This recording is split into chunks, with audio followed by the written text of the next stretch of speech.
Proses pencermatan daftar caleg sementara DSC telah berakhir dan ada beberapa partai politik yang bertarung di pemilu 2024 di Sumatera Selatan melakukan perubahan susunan caleg mereka ke KPU Sumatera Selatan. Perubahan ini dilakukan mulai dari nomor urut caleg, dapil caleg hingga proses penggantian caleg. Disampaikan oleh Bendahara PKN Sumsel, Fahrudin Halik, partainya melakukan perubahan caleg di masa pencermatan DCS sebagai upaya strategi guna meraih suara dan berhasil di pemilu 2024.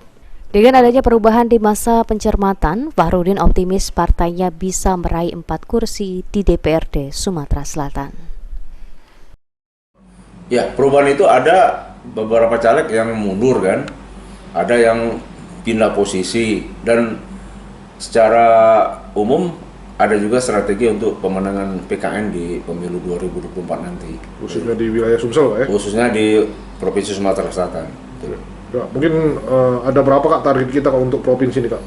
Kalau kita lihat dari komposisi perubahan kursi ini. Ya? Iya. Ya, kalau target kita paling nggak 4 orang itu di provinsi dapat kita raih.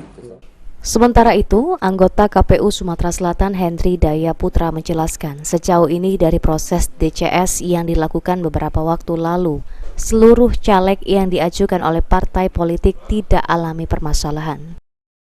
Di KPU Provinsi nihil tanggapan masyarakat, tidak ada. Alhamdulillah, artinya seluruh peserta pemilu, dalam hal ini partai politik, beserta seluruh bakal calon, semua merasa terfasilitasi dengan baik oleh KPU Provinsi Sumatera Selatan. Nantinya, setelah proses pencermatan DCS ini, KPU akan mengesahkan seluruh caleg yang diajukan oleh partai politik untuk menjadi daftar caleg tetap DCT. Firman Hidayat, PAL TV.